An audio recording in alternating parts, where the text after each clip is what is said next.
No, your name and your date of birth and where you were born. My name is J. Robert Nolley Jr. Grew up as Bobby, born January 6, 1929, back in the dark ages. How old are you now? I'm 93 now, Okay. so I got lucky so far. So tell me about your biggest memory of your childhood.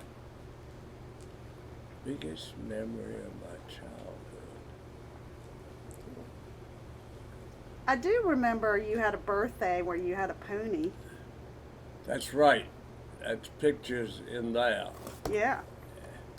And there was this guy that it was right at the belt line for the trains, you know, where it divided with Windsor Farms and east of that on Cary. They had a dude ranch, and for 25 cents you got 30 minutes of walk around the track, and then the man would take it out to nearby neighborhoods and do the pictures as you've seen the picture being done. So that was. Did you ever get to go to like a, did you ever get to go to a fair or anything growing up, or go to a beach? Like, where'd you vacation? I went to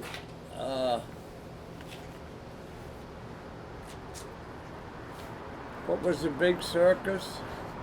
Barnum and Bailey. Barnum and Bailey Circus, and at Ocean Drive, South Carolina, where we vacationed quite frequently. I thought you went to Virginia Beach. This was when I was Or Nags Head? 8 or 10 years old, and we were at. They had Leo the Lion, the logo for MGM, in a cage, and people were able to get their picture taken in his mouth. In his mouth? Yeah. He was trained to open his mouth wide and keep it open. Oh, my gosh. And when I took a look at the inside of his mouth, I decided I didn't really need a picture. So let's say. Were you a Boy Scout or Cub Scout? I was a Boy Scout, made it through the Boy Scout second class because the Cadet Corps of Thomas Jefferson High School was more appealing than that Boy Scouts. You had some famous people in your class at Thomas Jefferson. Like who? Like Shirley MacLaine? Wasn't she in your class? Shirley MacLaine was in West Hampton School with me, and she sat in front of me. And each of the desks in those days had a inset for a bottle of ink, and you used a straight tip pen. This is back at dark ages, Kathleen. I'm reading your mind. And her father was Warren Beatty's father. He was principal of West Ham High School. Did you know that? I didn't. You were nodding like you knew it. I knew they were from Richmond. Did you meet him? You didn't want to meet him. Because I meant you were in trouble. Yeah, punishment flowed. Is that Well, So when you knew Thomas Wolfe. Tom Wolfe. Yeah. How? He and I were chasing the same girl. Now wait, well, let's back up to when he was in high school a second. So you were a cadet in high school. That's right.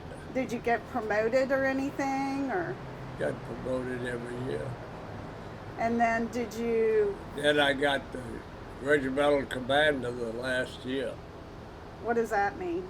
I made you with the senior student cadet. Were you a good student? Awful student. Flunked trig 3 times. How did you make it into VMI? I was determined to do it, and I went to RPI in summer school and took trig in chemistry. And that got me in. And then when you go to VMI, you're a rat the first year. Yeah. And then did you have like a big brother or something, or? You had a dyke, and you were responsible for bringing up his bags of laundry on Monday afternoon from the laundry, his and yours too. And of course, any time the first year rats, anytime the first year rats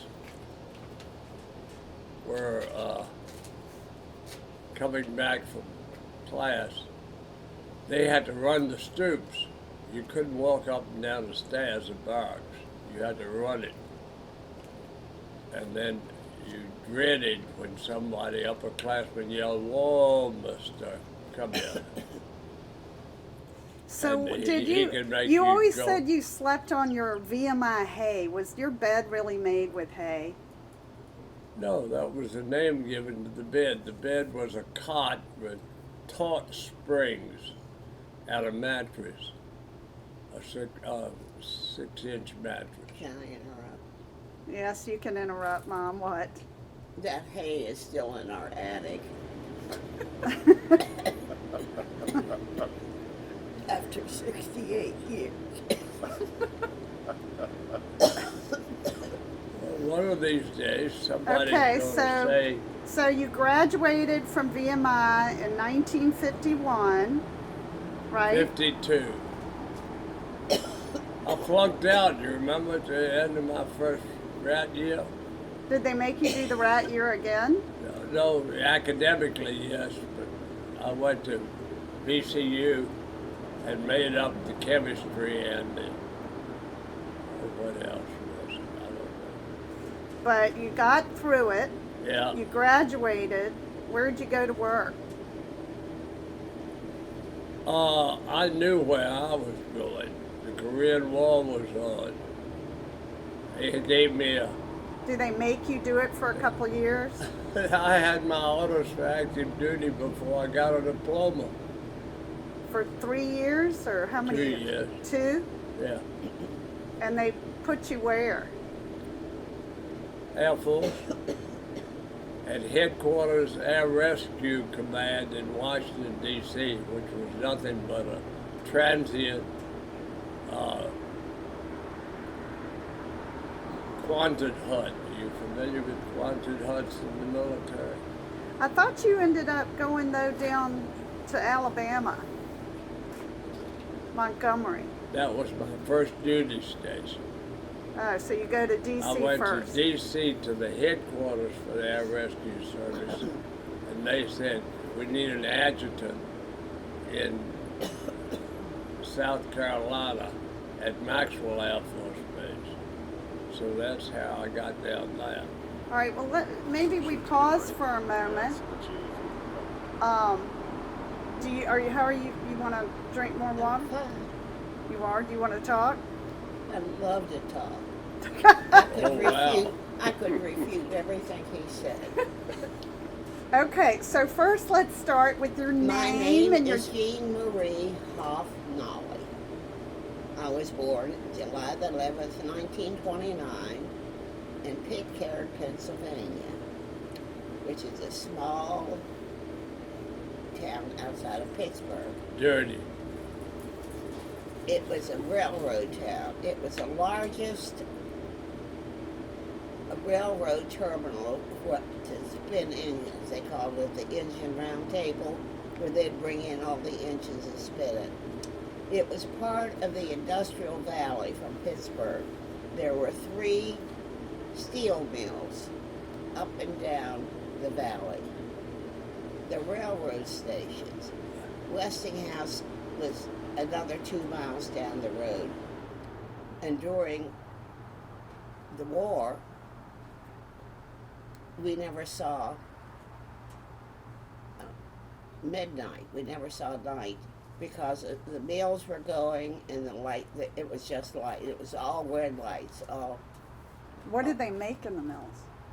this is Steel. well, my brother Paul monopolized the part at one time, saying how many tons of steel were made in that valley. It beat every one the Germans made. I mean, it produced all the steel for America during the war, practically. So it's very active. But the town itself, Pitcairn, was very small, had 7,000, 8,000 people, 2 policemen, and it was small town USA. So you were As the a oldest. high school student, she was a clerk in the fob and dime store. But as a Anyhow. little girl, Anyhow, I was bored, as a couple said, and I moved on. I went through grade school, and we moved in several houses. We were not wealthy. In fact, it was during the Depression, and the whole town was depressed. People wore hand-me-downs. For instance, I had to go to high school wearing my aunt's winter coat, and it was horrible. It was made for an old lady, and here I was, a teenager, wearing this horrible coat. People did it, and we bought shoes a size larger and put cotton in the toes. I mean, it really was that sort of a childhood. But we were all so happy. We didn't know any better. And you talk about the biggest treat was probably when my father would come home and say, "We're having popcorn tonight." And that was it. It was lovely. We had 2 little theaters in town, and after school we would pay a nickel and go see a show on Monday. And it was, what were your favorite movies then? oh, anything they showed us. What an escape. I mean, you just... Well, most and of we them always were had a like serial, too. You always had a serial that you had to go back the following week to follow. And they had You mean a lot they of, showed they a had a lot movie? of Western cowboy the Bird movies. Theater had the same thing in Richmond. They had 2 cartoons every Saturday morning, a serial, Lone Ranger or something This is for my 15. time. This is my time. Okay. Anyhow, I went through high school there. Were you a good student? And the best thing Were you a about the good school student? system was we had the best teachers. I have never met a teacher better than the ones we've had. And What did you like to do? I know you read a lot. I read constantly, and I was known for always going to work. I worked when I was age 12. Doing what? I worked in, we had a little, a Pitcairn Observer, a newspaper, and I worked in the printer's office. I was called the printer's devil. I learned how to set type, Hot type. read upside down, Lead you know, type. and I had how to one. use a heavy press machine. The big roller would come down and you'd slide in a poster, and you had to wash your hands. And I did that for years until I was old enough to get to go work at Murphy's, 5 and dime. And I ended up being a floor walker there. What's and that I worked do? there till I went off to What's a nursing floor school. walker do? And To when make sure the clerks are doing right and restocking and all of that. I mean, and I had the keys to all the money too. And I caught one of the workers shoplifting, and of course I had to report her. She would stuff towels. But you were a good. She stuffed towels. Yeah, down in a bag and take them home and everything. But anyhow, You were a good student though. I was an excellent. I was an excellent student, and the teachers loved me. And you were a thespian. I was in every play they had in high school. I joined every club, the Latin club, the Spanish club. I was in the Leaders Club, anything. So I kept busy. I was active in everything. And I loved school. I loved it. It was a form of escapism, I think. And If you had to say one experience that happened in your early life before you left home that really impacted you, and is there one kind of seminal moment or anything you would It was probably my chemistry teacher who just trusted me so much. She gave me the keys to the lab, and she said, you can come in here anytime and experiment on anything you wanted.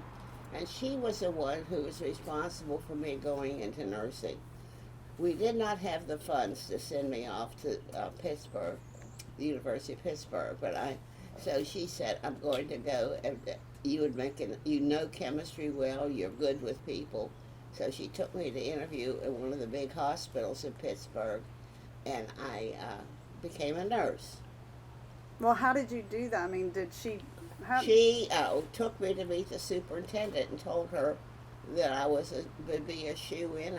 She knew the superintendent, and I think she paid the nursing fee too, since we didn't have the money. And she said, you would be wasted if you didn't go on and have a career. And that was a big experience. I thought you got your training at... Homestead. So at And Homestead. then after I graduated, first in my class,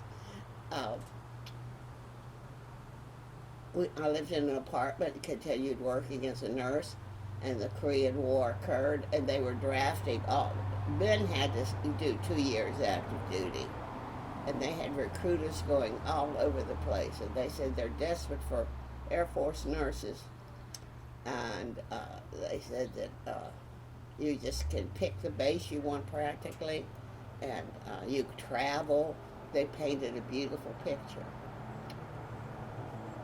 So I joined with a friend of mine, and they assigned us to Maxwell Air Force Base, and that's where I'm And where is that? in the armpit of the universe, They assigned you to Craig out there. Montgomery, Alabama. Craig was across town from Montgomery for medical training. No. Mm-hmm. What are you talking about? You were assigned to Craig Air Force I was Base assigned to before Maxwell. Before No, you I went was. to I Maxwell. was not. Alma and I went down to Montgomery, Alabama. Were y'all roommates?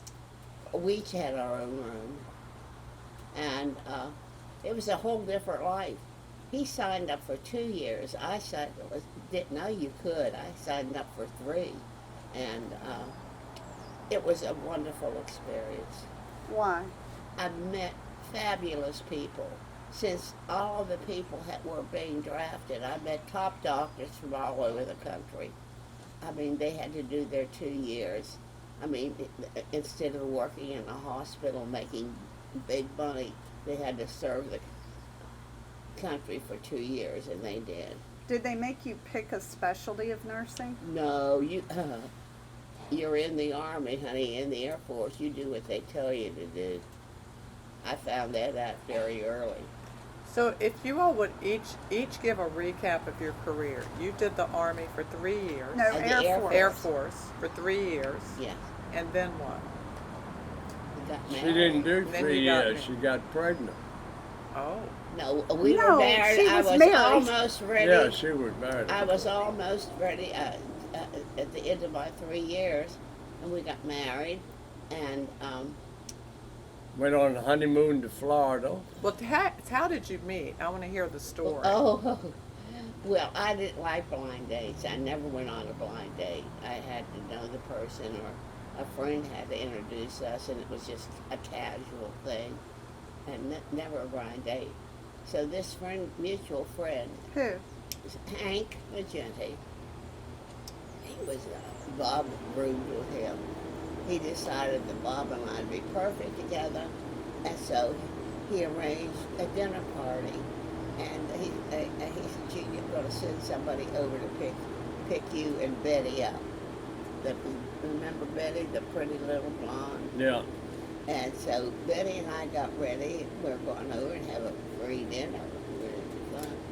And sure enough, and Bob, who came to pick me up, but Mr. Nolley over here, and he had a runny nose, as usual, and had a porky pie hat on, and he was standing there sniffing, and said, I'm here to pick up a genie. Huh. He knew Betty. So that was our Hank was a superb chef, cook. He loved cook. to cook. He was. Well, what were your impressions of Jeannie, Bob, When you when you first, first met her? Well, I was just a delivery boy. You didn't know you were being set up, or No. No, he didn't. I didn't either. Oh, Neither of us did. We just went for dinner. And that was it. But we met. did And you that- like her? I can't remember. Honey, you were smitten by me. Oh, I see. You told me that. Because you called 2 days later and asked me to go out. That's right, I did. Where'd you And take then her when out? I came back to Richmond for Christmas that year, I left my Chevrolet, brand new Chevrolet, with her. And she called me in tears to say that the car won't run. I said, what did you do to it? I don't know, it just won't start. So I cut my leave in Richmond short, and, Oh, you sent me 2 Flew dozen back. red roses. and I sent her 2 dozen red roses and said, don't try it anymore until I get back. I let the battery run down. You told me you missed her so much over Christmas. That's why you I went did. back. I went back Wasn't early. the car. Yeah, I went back early. This all occurred within 4 months, 5 months. well, Bob, why did you miss Jeannie? What was it that captivated you, that made you send her the flowers and ask her out? Do you remember? What made her better than all those blondes you chased? The blondes chased him. Believe me. I was a retired naval admiral's daughters. No, I don't want to And- talk about them. I want to talk about why Mom was better. Why did you choose Jeannie? I don't know. You didn't have a choice. Was it her intellect? Was it her smile? She had kind of an exotic look. No, we just had fun together. We enjoyed Yeah. being together. I think it was natural. It was started out as a friendship, and it just grew from there. And I tell you, he didn't mention the fact that you wanted to know about his early childhood. He was spoiled rotten. His mother, when he proposed to me, she said, Jeannie, I hate to tell you, I spoiled him. And one time during our marriage, I said, you know, marriage is a compromise. He said, yes, we'll do it my way. And he was dead serious. So after 68 years, 69 almost, I mean, you know, things haven't changed very much. What do you mean after 69 years? 68. How far are you counting back? When we were married. What year were you married? March 1954. Right? So 54 and 46 and 22. 46 and 22. 68. 68. 68. What is the secret to a long-lasting marriage such as that? I have What, Mom? a sense of humor. That is the only thing in Male this patients.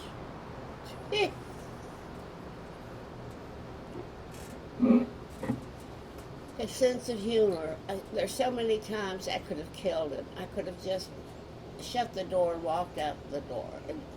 But when I was ready to leave or something, he'd say something funny and break me up, and I'd start laughing.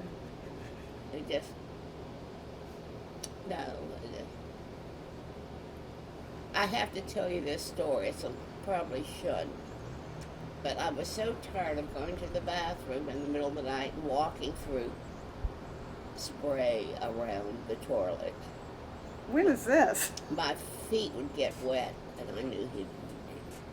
So I went back after about a week of this, and I said, I do not want to put up with that anymore. You just clean up after yourself.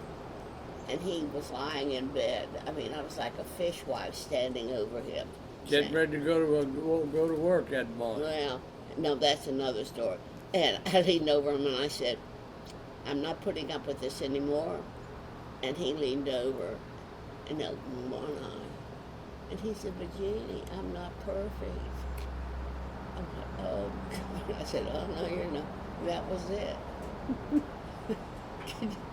And so, you know, and after we were married and we spent our first year married life with his family, his mother, father. It wasn't easy. She was a Southern diva, ruled the roost, made all the decisions. Her name was... First thing she told me was, the kitchen's only big enough for one person. I thought I learned how to cook. And she... Teresita was her first name. Little Teresa. She was Spanish. Her mother was Spanish. I think that she had a pretty little wealthy blondes picked out for Bob in Richmond. He went to every debutante party. Both Bill, his brother, and Bob were very popular. And I was 8 months pregnant with Trey, our firstborn, and one of his blondes that he had to write a note to that he was marrying me was getting married. And I had to go to the wedding. There it was, huge, this tiny little blonde bride. Oh, Lord. And Bob's mother said, well, wear a big hat. That always takes, draws more attention. So she decorated a black hat with a brim about 8 inches wide the whole way around and put flowers on it and everything. And I went to that wedding. I must have looked just, they couldn't say anything. I mean, it was unspeakable. But, we survived. And when we went to our first apartment, when we moved in after 1 year, remember that? We moved, what's the address? 5808 South Crestwood. No, we were on Hampstead Avenue. That's right.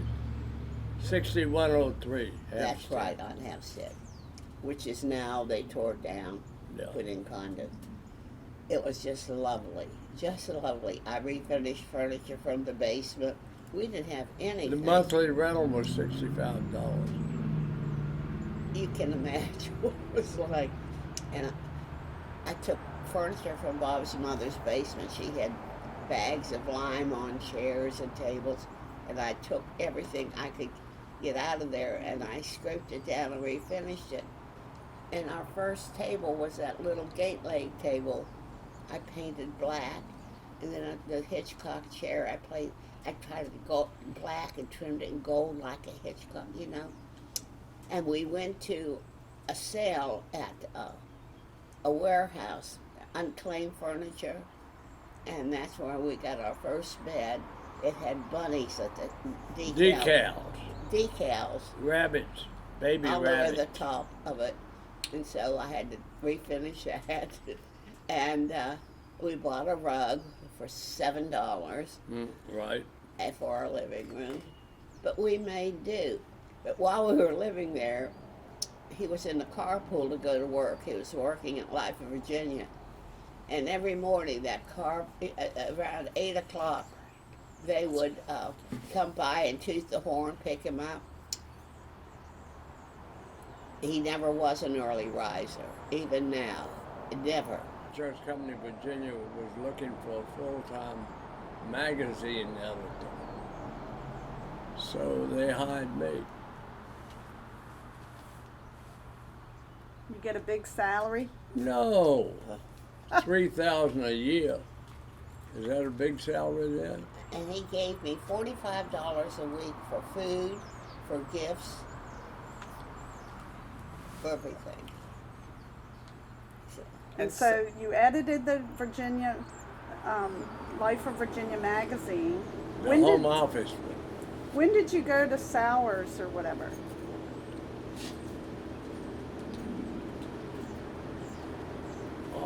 Was that before that? Was it what? It was, no, he had the job at Life of Virginia. Then we needed some money. So Cyrus, Sal was offered $5,000 a year versus $3,000 a year at Life of Virginia To do what? to be advertising director. So Connie Sal, his father, Boise Sal,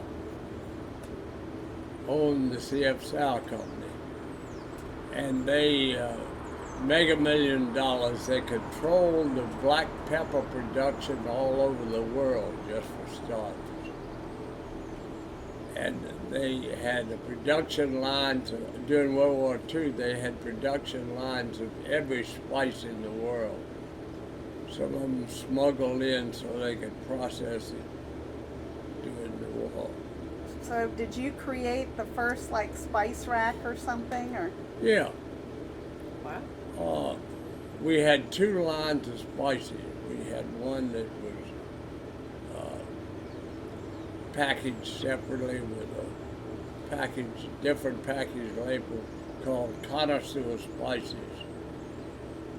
And we even had a promotional wooden wooden rack that would hold 8 bottles of it. And people send in their money for the spice rack. And we shipped them all over the country. Made more money on that darn spice rack you wouldn't you believe. did a lot, Bob. You also found out they had to put their spices on the middle shelf. They couldn't be placed in the bottom or the top and eye level. We did all of that. Oh, that was just... All right, they came after him again from Life in Virginia while he was working there. They realized they lost a good man, and they rehired him and upped the salary. And that's why he ended up back. What did they hire doubled you to it. do, Dad? What? What did they hire you back to do? Advertising director. Tell me first about some of the friends you said were so special you met, like at Maxwell Air Force Base, that you kept in touch with, that became pretty important people. Some were important, like even you Bill said Bolt. Tony Morella, you said was a big Bill deal in the Bolt. war. Tony Morella came back, and when Hank Jeanne died, he'd been a POW during World War II. Had a job with a Maryland congressman after he got away back from the war, and we used to have a chance to visit with him after we got out of the service. Is that where, when he was at Maryland, he met Connie Morella? No, he may have. Connie, he was a lawyer up in Massachusetts or Connecticut, and that's where Connie was from. And they married, and then they moved to D.C. And because he had, I think, a position in a legal firm there. I don't know. Yeah. But so Connie moved there, and she was special. We only met her after she had moved to D.C.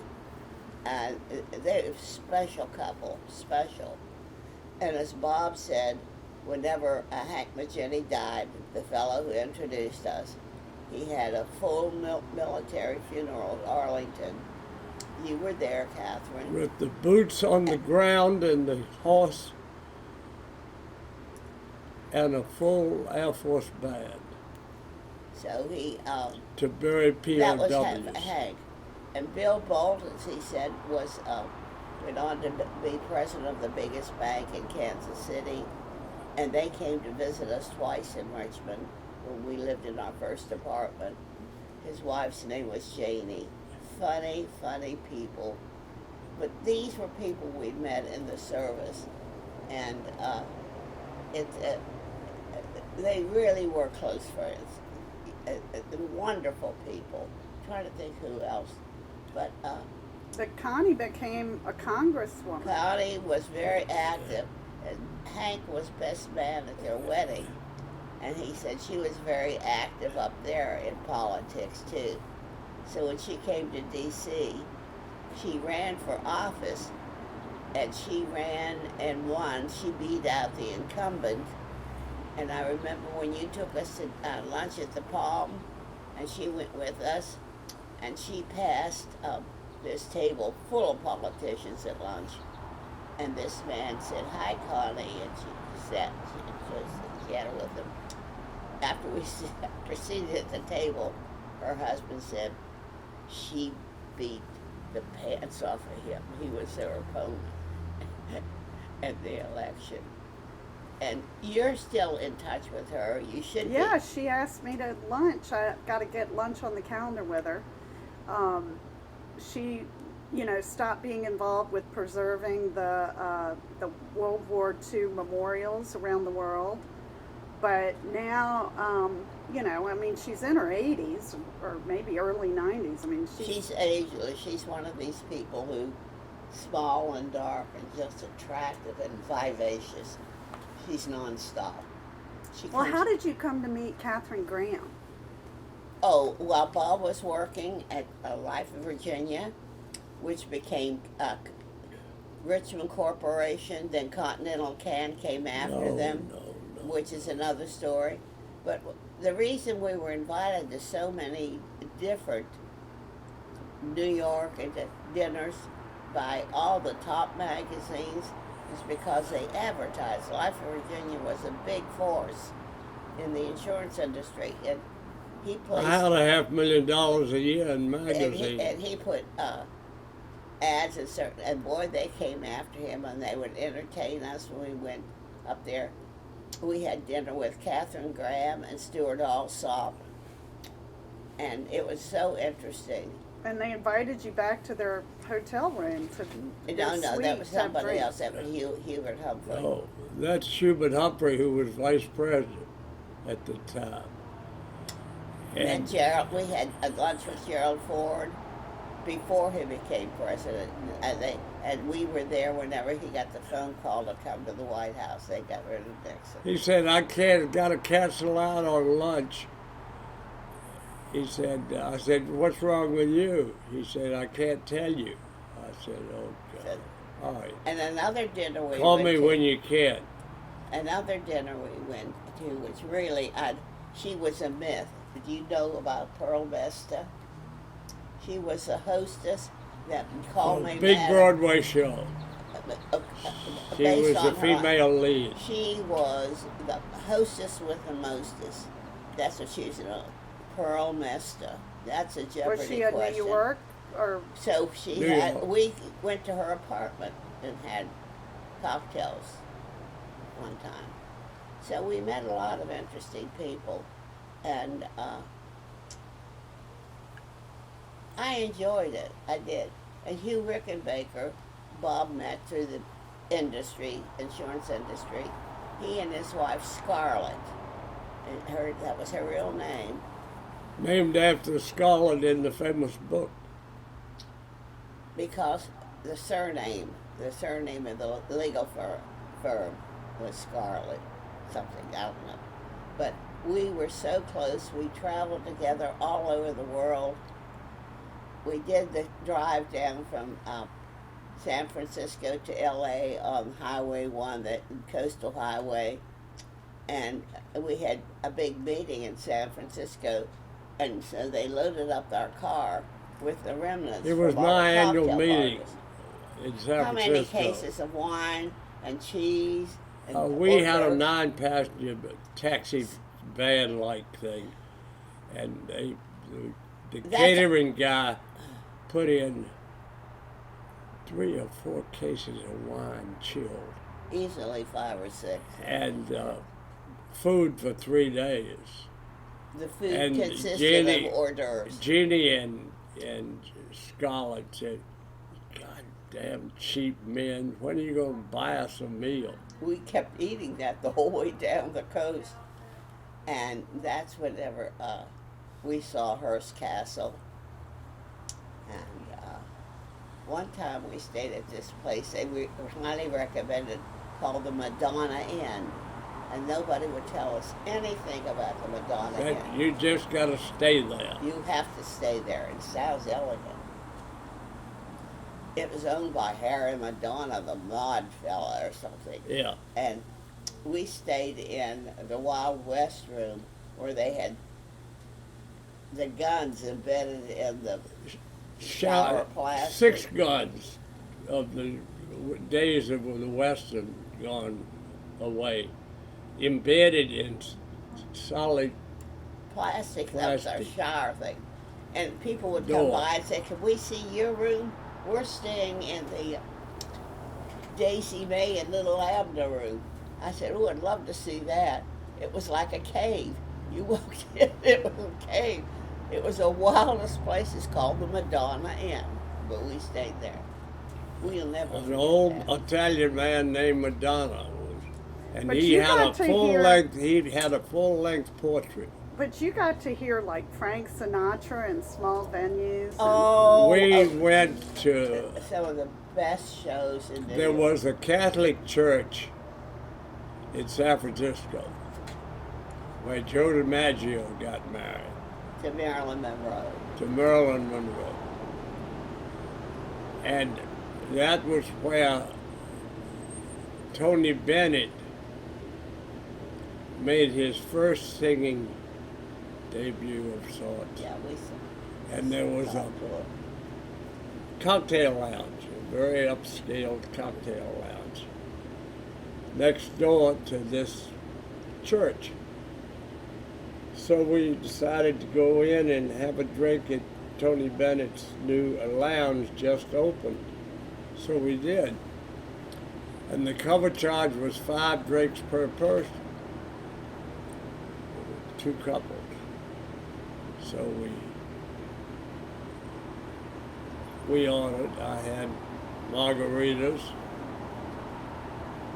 salted glass, and the whole works. Well, you don't have to go. And all the drinks were delivered at one time. 20 drinks put on the table in front of you. So you had to drink So they them. did interrupt Tony while he was singing. That's why he went home. No, we did have a lot of good times, and we met a lot of prominent people, and it was a little San bit of a rat Francisco, race. I had to. You were with us, and you got up the first day. You were at the Fairmont Hotel, and you said, "Mother, Dad, quick, come with us. There's a Chinaman in our sitting room." I didn't say that, but okay. What did you say? Well, there's a man in our sitting room. And he was a white-coated Chinaman who was assigned to us for the whole time we were there. And we had all the speakers each day at, for You cocktails wanna get all at this. 1 o'clock before we went to lunch, after after they had been on the program for that day. And You know, that was fun days. well, Well, what about back in the day when you were in Montgomery, Alabama, and you got on the back of a bus and they stopped the bus and made you move? Rosa Parks had nothing on me, I tell you. I went downtown and shopping, and I'm coming back to the bus. I got on the bus and there were no empty seats up front, so I saw some empty seats further back, so I went down and sat down. And Dexter Avenue is a main Main thoroughfare drag, up to the Capitol. It's at the end. state capitol. He came to a screeching halt in the middle of Dexter Avenue and turned around, stood up, bus driver,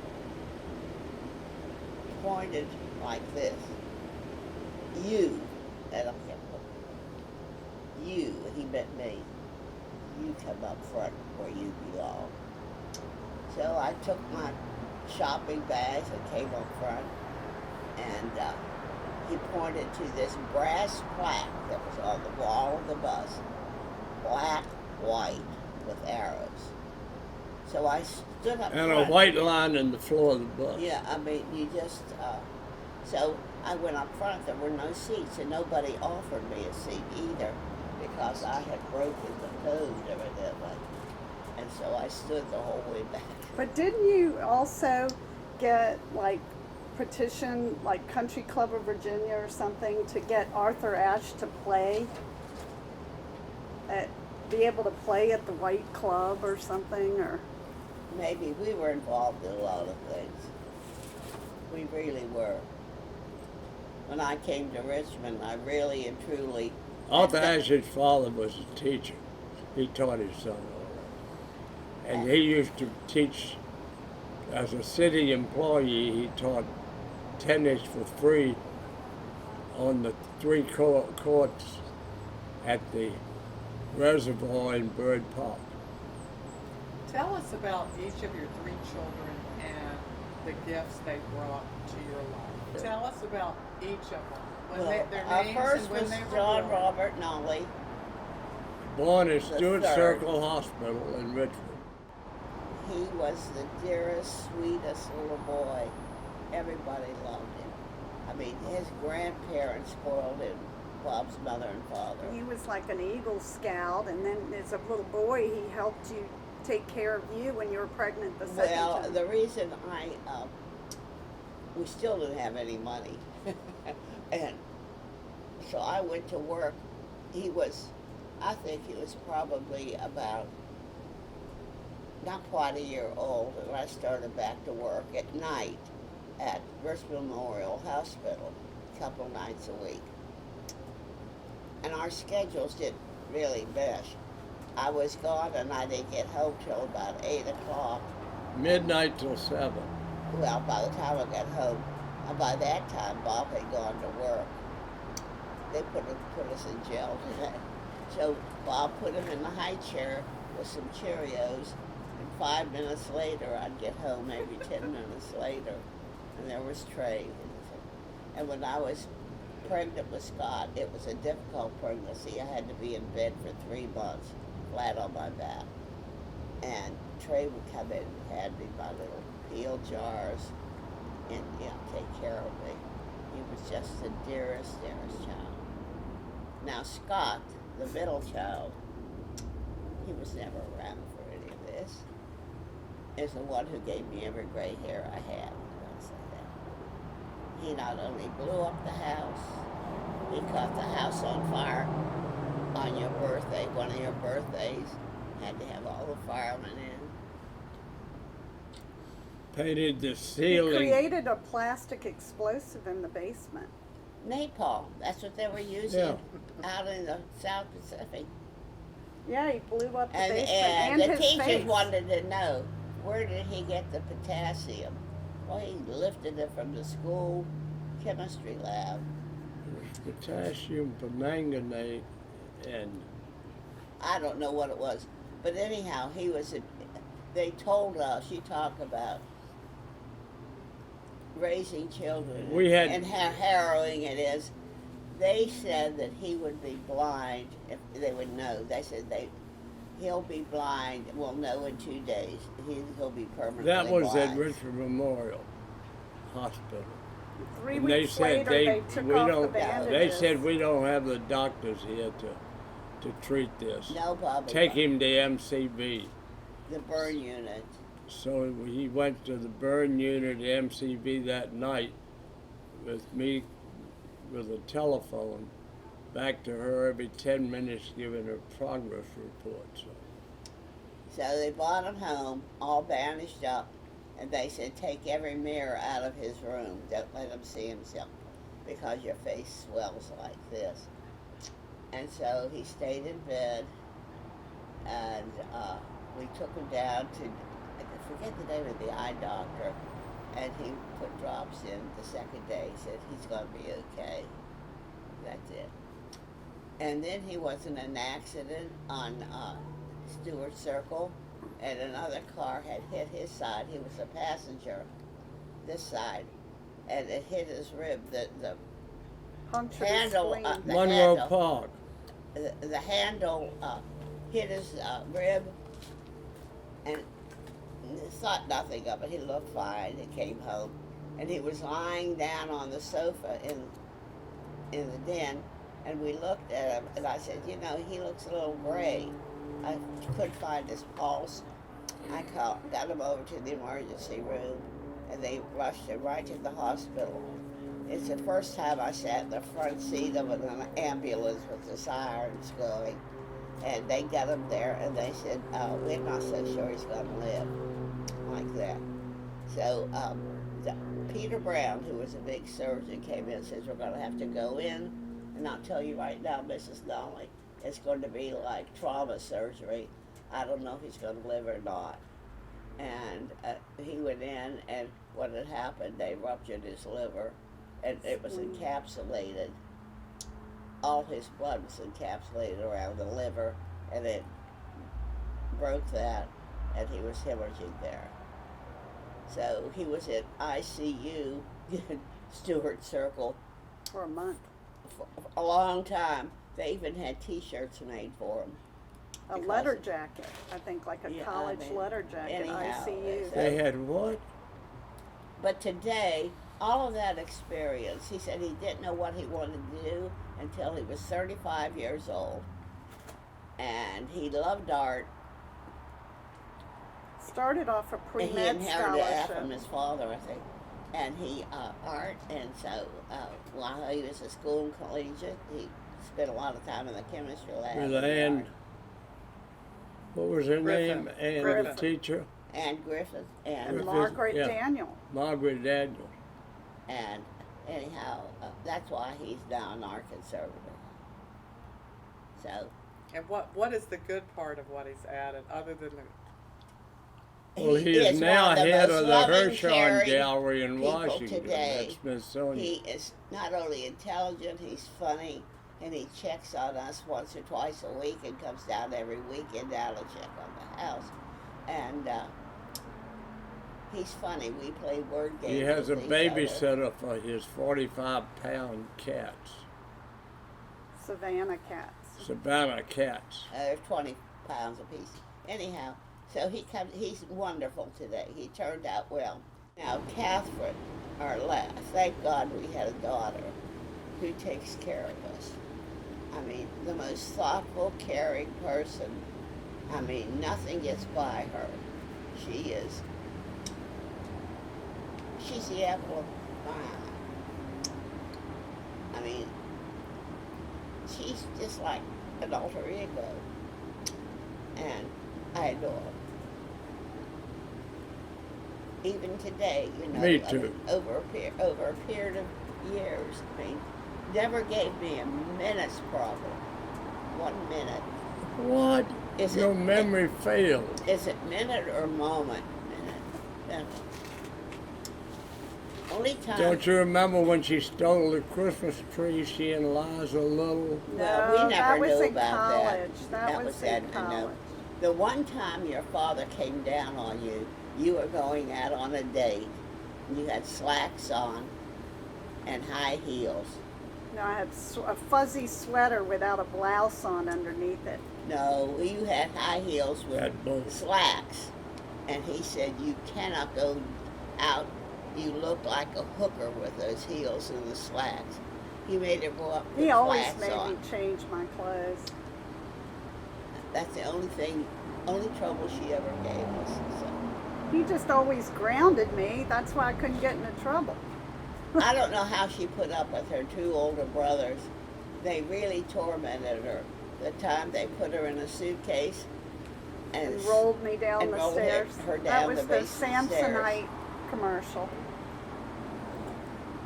What is the thing that you're most proud of?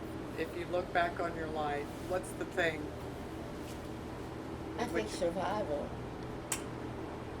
I really do. When you've been through a lot of poverty. I haven't even mentioned that part growing up. And coping with situations. For a Yankee to come down to Richmond 68 years ago, it was another world for me. And living with Bob's mother wasn't easy. Her best friend told me, Jeanne, you deserve a sainthood. for living with her. This is Cena's best friend. So you cope with each situation as it comes and try to make the best of it. Along with that, you have to have a sense of humor and step back and, look at the whole picture. Say, it could be worse. Were you most proud of your nursing career? Not really. I enjoyed it. I learned a lot. Because she was there. No. Yes, she made the movie. I was good. I was recruiting movie for the Air Force, didn't you? under duress. That's And why former I said. boyfriends would call up from the West Coast and from the Rockies after we were asleep for an hour at home. But you wanted to speak to Jeanne Hoff. He says, "Who is this?" "This is Major somebody." I said, "Wait a minute, I'll nudge you." That was so the conversation ended there. No, you asked me about, I think survival and having a sense of humor, as I told you before. But, I mean, I feel very fortunate every time I look around at what Bob and I have, and we're 93. I feel, You're how 92. How lucky can you be? You're 92. I'm 93. Are you? Yes. Bob, what are you most proud of?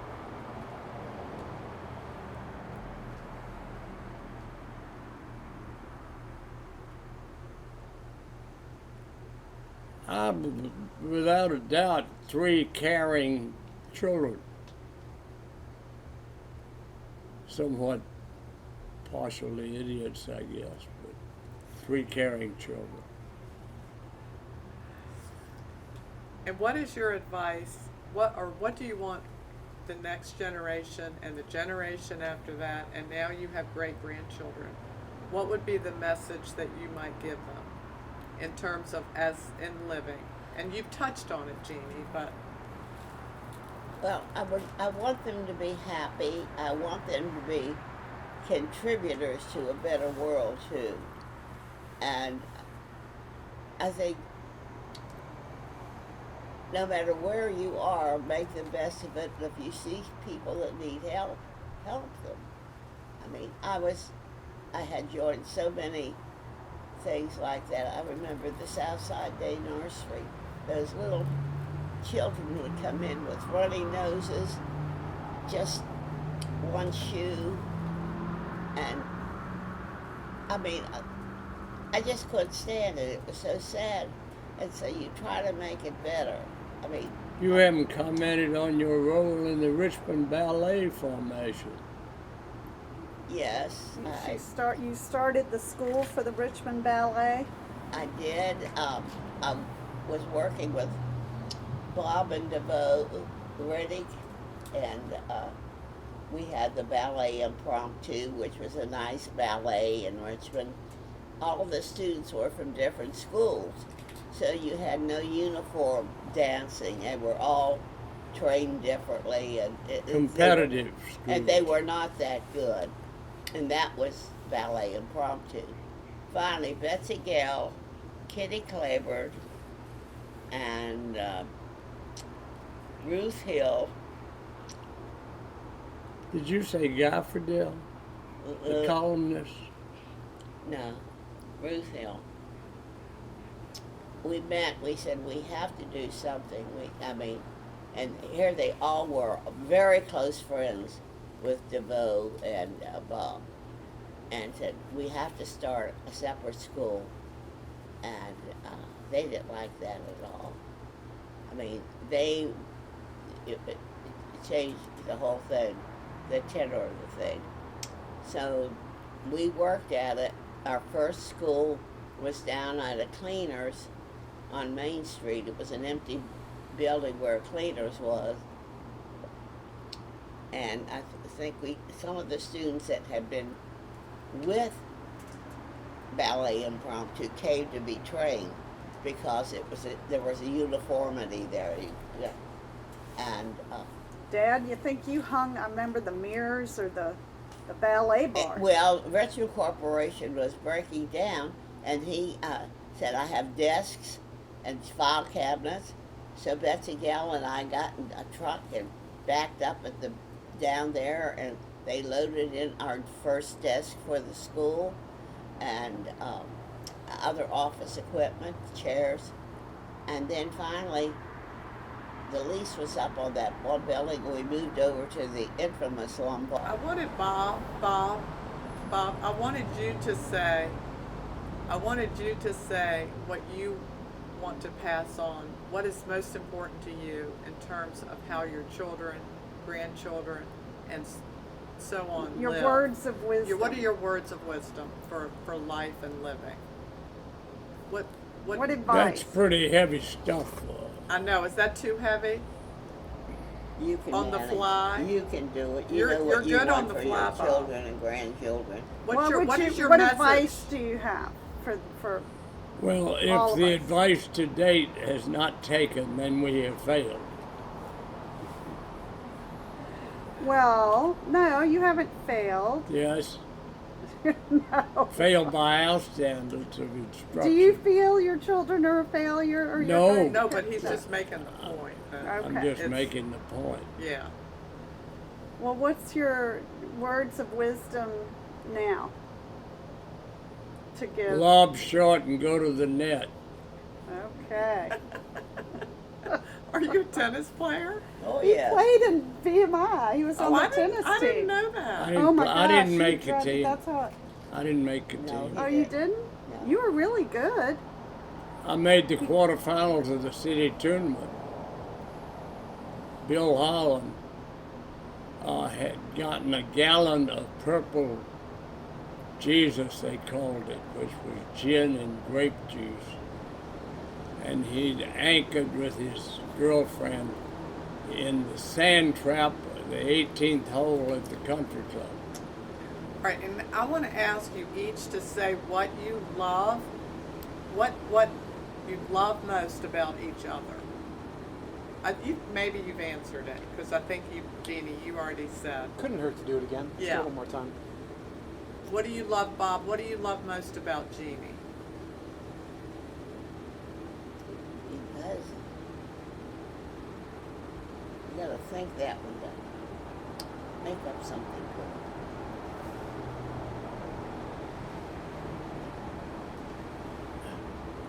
Well, she, in terms of all the recent events, she's got 2 plates and 20 screws in her ankle, which she has survived royally, and very proud of her for that.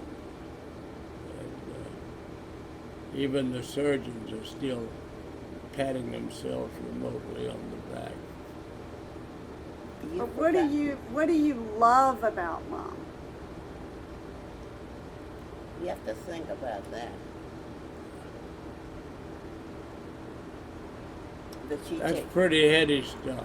she takes care of you. I do. She tries to take care of Jeannie, what would you say about Bob? What do you love about Dad? I don't want to say it's just habit, but over a period of time it just becomes habit. But every once in a while you get a little spark or you're surprised, and it's like starting all over again. He's just fun at times. And that's, you have to look for some humor in life, believe me. I mean, he's driven me crazy so many times. And I look back and go, I'm not going to let that get me, you know. I'll get even with it. it. So she takes her hearing aids out. Well, I wanted to go back to that because you said that it was early in the marriage. She says it's my way. But Jeannie is a very headstrong person, so I can't imagine that really played out. Jeannie. It's called coping. I think you did your own thing a lot. Well, I did. I mean, well, he didn't try to give me advice. I mean, I had to look for my own friends, my own interests, and because I had no friends when I came here, they were all his friends. Well, you went to the Tuckahoe Women's Club because of Mother. his mother was a charter member of the Tuckahoe Women's Club, and she said, Jeannie, you have to become a member because Sita's helped start the club. And so she got 2 other charter members, and they were my sponsors. Back then, it was very difficult to get in that club. Some of the very best speakers I ever heard, I got to go to Husband's Day at the club to hear the speakers. One thing I love are the stories about what Bob has built through the years.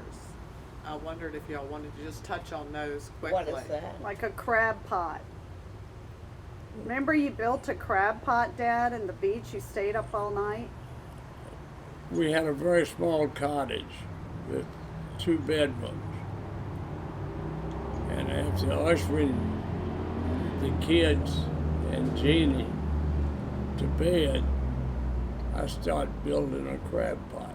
And I've got the rods for the perimeter supports, and I've got the Chicken wire. chicken wire for the trap. I knew exactly what I was doing. But when it all got finished at 5 o'clock the next morning, it was too big to take it from the doorway out of the house. I had built the proverbial.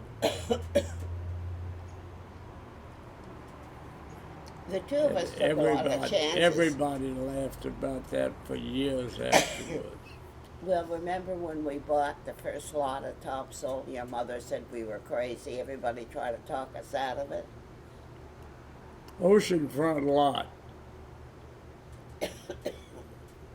The gentleman who was a friend of ours, lived 2 doors up the street, was going out to get a quart of milk one night. We crossed paths, and I said, you know, I've been thinking hard about buying a lot here and building it topsoil.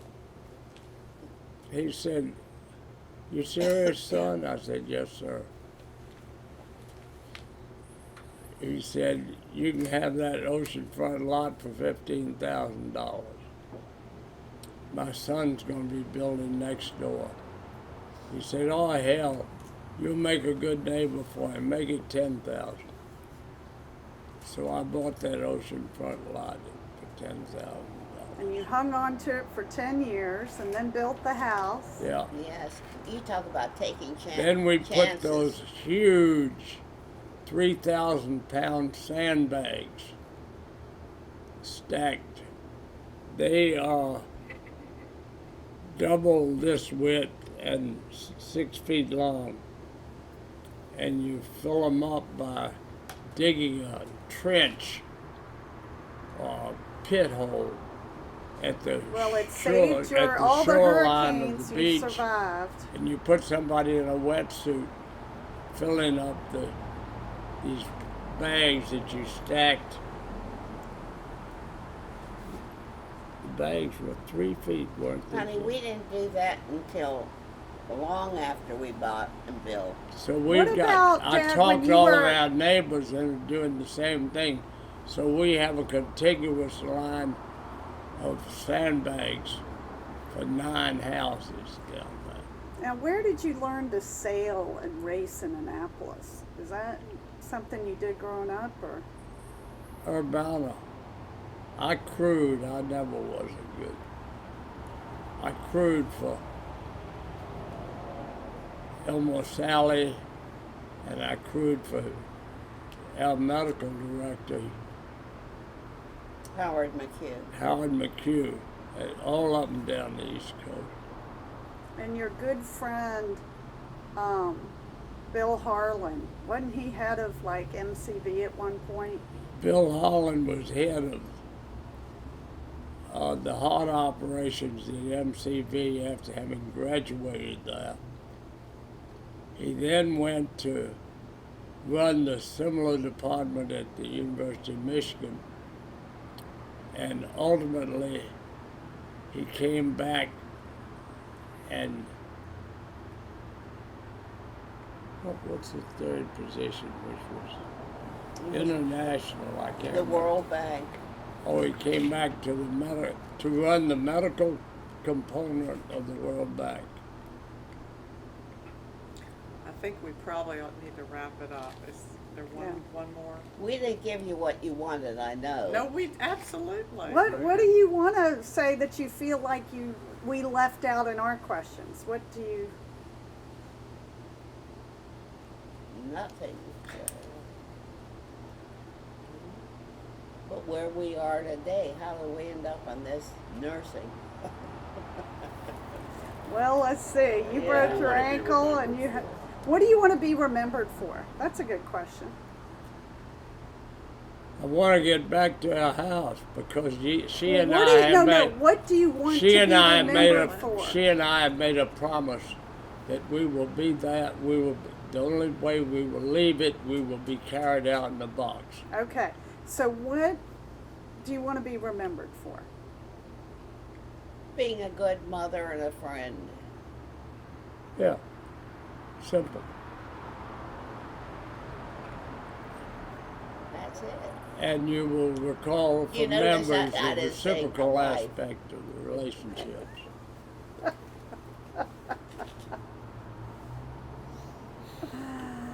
Oh my. And we'll Anything else? forget all about COVID. What else do we want to just Oh, go I'm not, immediately? okay, I'll ask, well, this isn't best ended, but what would you consider your biggest challenge and what did you learn from it? And if you look back on your whole life, what was the hardest time? I would say your biggest challenge and, yeah.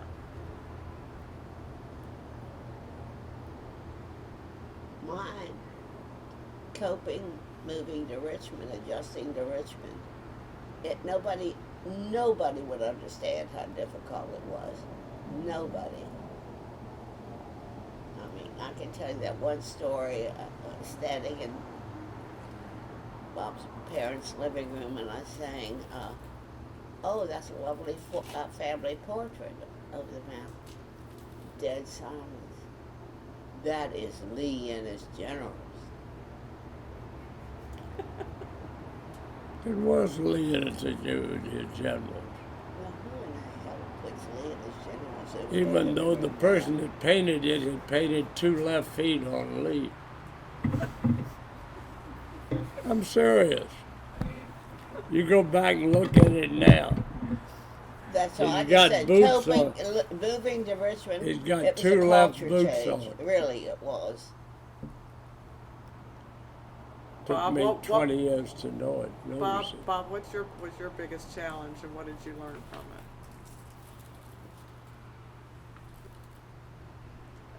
Is that a hard one? Yeah. Or you want to pass? So, biggest challenge. I Well, protected him. He you didn't have were one. told 20 years ago you had 2 weeks to live. I mean, It was when you had liver cancer. Oh, yes. That was Oh, a challenge for both of us to cope with that. I So had, say what happened. well, the funny thing happened on the way to the opera. Oh, we were down in North Carolina, and I had a colonoscopy. And right after that, they said, you got problems.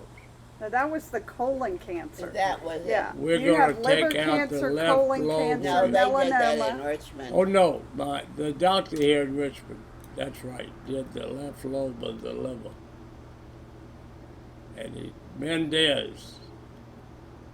And I still write Mendez a letter every year of that surgery. Bill It's Harlan been 25 years. looked at the. They made a CD of the surgery, and the surgeon, Dr. Mendez, let Bill see it because he was a doctor. We asked him. Bill looked at it. He said, "I'll tell you now. Any other doctor would have opened him up and shut him up." Yeah. That's He said- what he said- Wiki said. He said Saw it the was video. really. He said, "Well, he came out and told us it took longer after the surgery than he anticipated. He thought it was going to be removal of a simple tumor." He said, "No, 6 it was 6 hours." Then he had to go in the next day, No, 2 weeks later, 2 weeks later. and he thought he would lose Bob for sure because he had scar tissue. I looked at him and he looked at And the Phil, scar he said, tissue that was, was I the took him to colon. the emergency room, and this is 2 weeks after this massive surgery. scar tissue was blocking Formed. things. And so he That said was I the had to go colon in. cancer surgery. He used the same suture line. How long ago was the bladder cancer surgery? Colon cancer. The bladder. Liver cancer. Oh. He had Well, liver it- cancer first. I mean liver. Yeah. You were How 70s? long ago was that? You were 30 years ago? I would say easily 20, 15. The 25. reason after all this happened, he went on chemo and he went on for a year.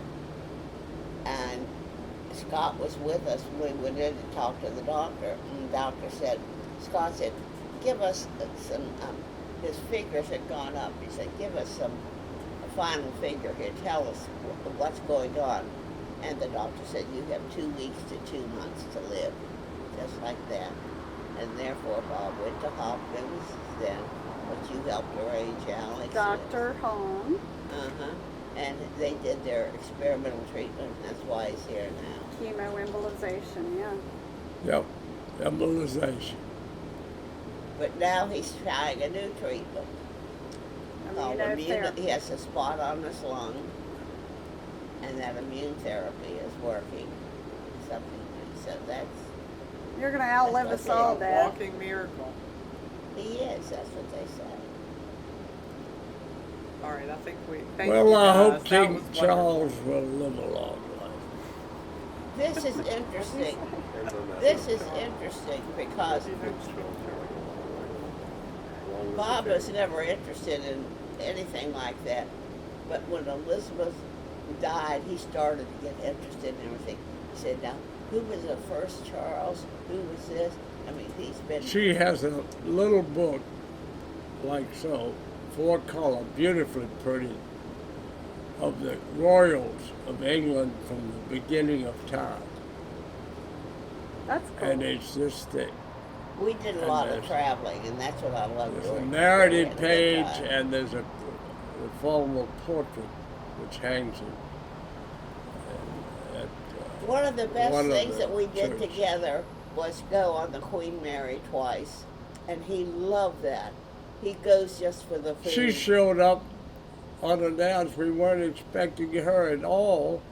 And I turned a corner on the Queen Mary, and there's Catherine. She said, I decided to go with you. And when was that Scott Queen has- Mary or Queen Well, Elizabeth? Scott was saying he was paying for it, but then you gave him the money back. No, Scott took us. He called us, told us he was our Sherpa. I mean, he took us on all these places and helped us. The best cruise we ever had was the last one. That was up the East Coast into Halifax and down No, to no, St. no. Lawrence. One of the best ones was the Express. The Orient Express. The Orient Scott, we thought he was Express. going to die, and Scott made reservations for us to go on the Orient Express. Well, that is what I would like to add and maybe end on is that I think you all are incredible about living life to the fullest. I think you make the most of the moment. That's what you do. That's called survival. That's right. But it's an attitude. More than survival. Well, what are you going to do if you don't cope with it? Sit and pout? Doesn't do anything. Well, you just have to remember Go scream at somebody.